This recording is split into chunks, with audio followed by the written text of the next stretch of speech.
So you're prepping for the Queensland bar, and you've got the Uniform Civil Procedure rules staring back at you. It can feel, well, like a pretty dense rule book, right? But what if I told you it's not a rule book at all? It's your strategic playbook.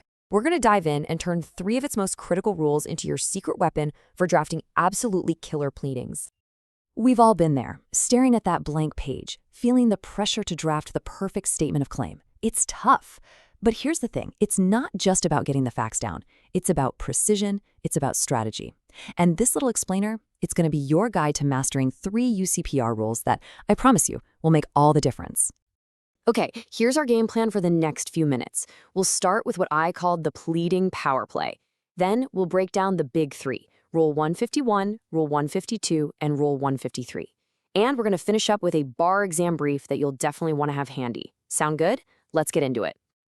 All right, first things first, we need a little mindset shift. These UCSR rules, they're not just a bunch of annoying restrictions designed to trip you up. No way. They are powerful tools in your toolkit. When you use them right, they make your case sharp, concise, and strategically solid right from the get-go. Honestly, mastering them is like making the first winning move in a chess game. So let's jump into our first strategic play. This comes straight from UCPR Rule 151. Now, this one is all about the economy of words. It sounds a little counterintuitive, but it's the strategy of pleading less to actually say more. It's your efficiency rule. So here's the core principle of Rule 151, and it's just brilliant. You don't have to plead a fact if the law already presumes it's true for you. Or, and this is the really clever part, if the burden of proving that fact is on the other side. You just let the law do all the heavy lifting for you. It's awesome.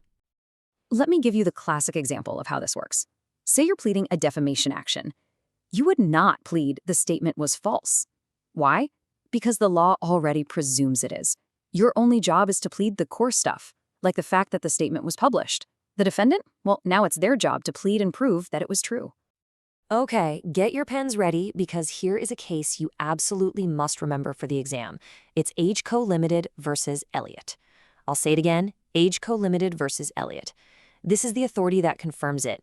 In defamation, falsity is presumed, and the burden of proving the truth, justification, is squarely on the defendant's shoulders. But hold on, you've got to watch out for the little curveball in Rule 151, Subrule 2. This is a classic exam tip. If the other side comes back and actually denies that presumed fact in their defense, you can't just sit back and rely on the presumption anymore. You then have to plead that fact in your reply to meet their denial head-on. It's a key distinction. All right, let's move on to our next play. This is Rule 152, and it's your go-to tool for precision and brevity. You know those pleadings that just go on and on and on? Well, this rule is designed to stop that, to stop your pleadings from becoming what the law calls prolex. Basically, Rule 152 is telling you to get to the point. Nobody wants to read a 50-page contract pasted into a pleading, right? So instead, you just state its effect. Something simple like, by a written contract dated X, the defendant agreed to do Y. That's it. It keeps the court and your opponent focused on what is actually legally significant. And hey, the judges get it too. This quote from Brasendale v. Tasmade Foods really captures the spirit of the rule. It was literally designed to stop lawyers from bogging down the courts with massive documents and to force a much more disciplined approach to pleading. But, and this is a big but, what's that one big exception we keep coming back to? That's right, defamation. Under Rule 152, the precise words of a defamatory statement are considered material. The key case here is Dupuis v. Suna. So you can't just say, the defendant said something nasty. Nope, you have to plead the exact words, word for word. So how do you decide what to do?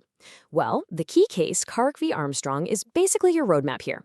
It gives you 3 strategic options. You can state the effect, you can quote the precise words, or you can incorporate the whole thing by reference. Choosing the right one is a matter of your judgment. Is there a big fight over one specific clause? Then maybe you should plead the precise words. Is it just a standard, chunky contract? Then pleading the effect is probably your best bet. See? This is the art of it. And now for our final power play, Rule 153. I like to call this one the implied checkmate. It is such a subtle rule, but it is so powerful because it puts the strategic burden right back on your opponent.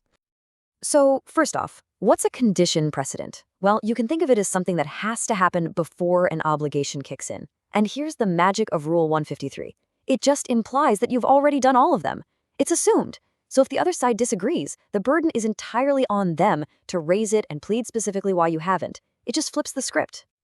Okay, now this is absolutely crucial. This is where you really earn your stripes as a barrister, distinguishing a condition precedent from a core, substantive element of your case.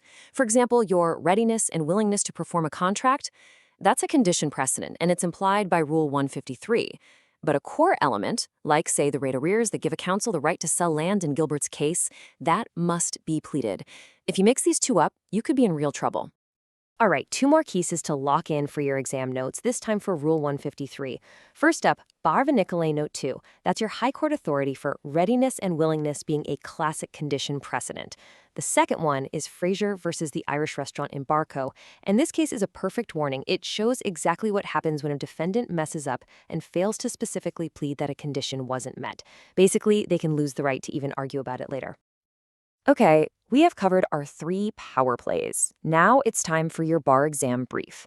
This is the cheat sheet that pulls it all together.